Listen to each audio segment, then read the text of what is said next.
It's been a hot minute since the last AVGN review, and it's not for a lack of trying. We're moving right on to episode 8 of the Angry Video Game Nerd, Wally Bear and the No Gang. I'm going to skip over episode 7 for my kids because I already covered it as part of a review roundtable Dave and I did a few years back. If you can stomach the terrible production quality, the link to that episode is in the description below.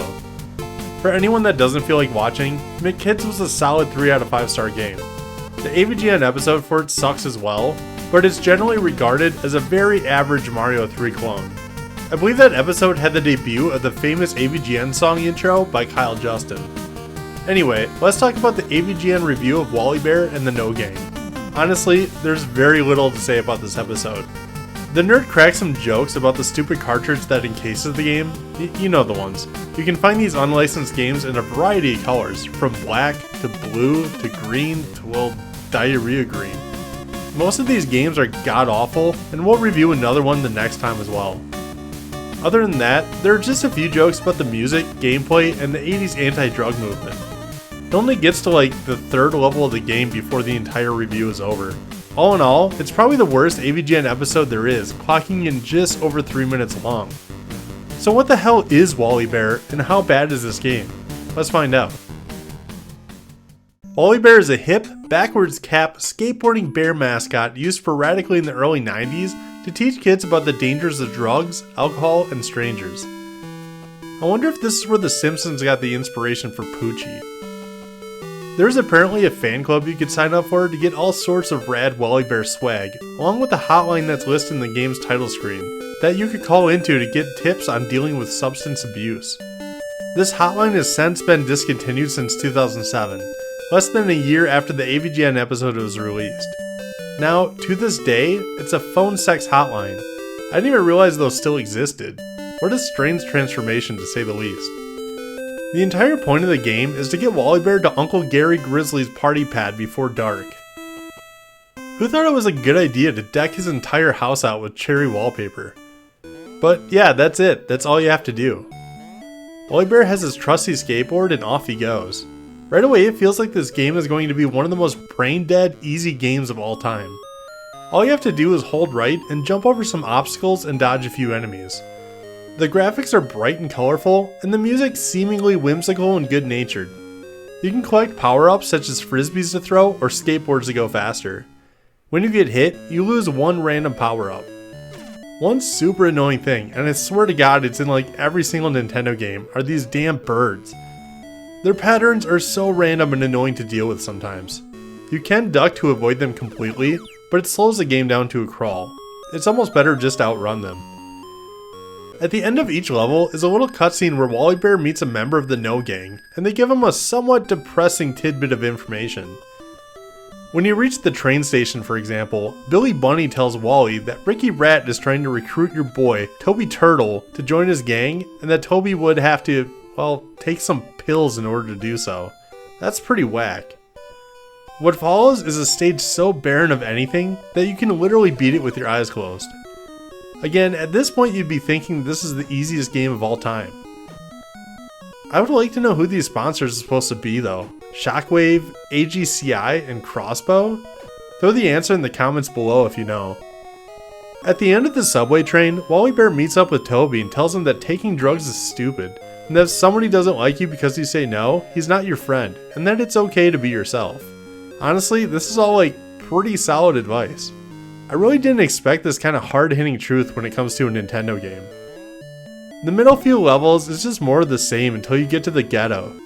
Think about it, this young child left his house in the morning, and now it's dusk, and he's in the middle of the hood with no friends or guardians. Dogs are trying to maul him, people are throwing bombs from their windows, there are half-destroyed trap houses, probably prostitutes, drug dealers, and more. Not to mention the bloodthirsty crows you see in fucking Castlevania. Exactly where does Wally Bear's uncle live, and was it really safe to travel here alone? Saying no isn't exactly going to stop a crackhead from stabbing you for a few bucks. At this point, the music went from whimsical to feeling sort of melancholy and sad. You know it's just a matter of time before something bad happens to this little bear. Finally, you meet up with Timmy Tiger, and he has some grim news.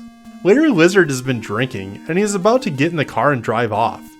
It's up to Wally Bear to stop him before he hurts himself or someone else. This game is getting kinda depressing. Next, and you wouldn't believe it, you end up in the sewers on the way to your uncle's house. I think Wally Bear has bigger issues than drugs and alcohol at this point. His parents obviously sent him on a one-way trip to hell. And this is where the game goes from a 0 difficulty to fucking Ninja Gaiden 3. Everything down here wants you dead. The poisonous drips from the ceiling, more bats than you've ever seen in an NES game, venomous snakes, and a still drunk and vengeful Larry Lizard who's just trying to get his keys back. This is the first level that has complex platforming, and it's horrible. Up to this point, the controls have been completely serviceable, but now it feels like your typical NES ice level. Unfortunately, the sewers is divided up in parts, and it's extremely long. If you're fortunate enough to get past the very first section, well, now you're fucked because evil statues now want you dead. Probably weren't expecting that, were you? If you die here, you start at the very beginning of the sewers. And this is where I got stuck for days and why this review took forever to come out. This level is hard as hell, just trust me on that. Oh, and if you can get past the evil statues, well, fuck you. There's another sewer level and it's harder and feels longer than the first. If you have the balls to keep playing and get past that, well, there's a whole nother section, and it's a maze where you have to find a random door to escape the sewers. If you die here, you have to play the hardest level in the game all over again. And if you can somewhat stomach this game to this point and escape the sewers, well, you have more bad and disturbing news. Stevie Squirrel tells you to watch out for the man giving away candy. This stranger was trying to trick Stevie into getting into his car. He even said that he knew Stevie Squirrel's family. Jesus Christ, what is happening in this game? You know, like, this is probably one of the most important pieces of information this game has to offer, and it comes right after one of the hardest NES levels I've ever seen. I was legitimately fearing for poor little Wally Bear's life at this point. Did anyone actually beat the sewers as a kid to see this? It's not like there are Game Genie codes for this game. The final level throws you deep in the hood in the middle of the night. It looks like a neighborhood straight out of The Crow. Everything that lives here wants you dead. If this is the price for saying no, then I'd much rather say yes to all the drugs than live in this nightmare world. Oh, and your uncle lives in a crack house apartment. Nice. Good luck to surviving this trip back home, Wally. All in all, this game sucks. The difficulty is extremely uneven, the controls are pretty sloppy, and the music's pretty bad.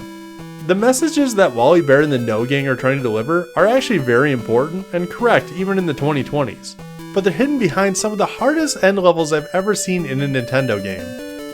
With no cheats or codes to be found, I have to wonder how many kids were ever relayed these messages. For all of these reasons, I'm going to go with 1.5 out of 5 stars.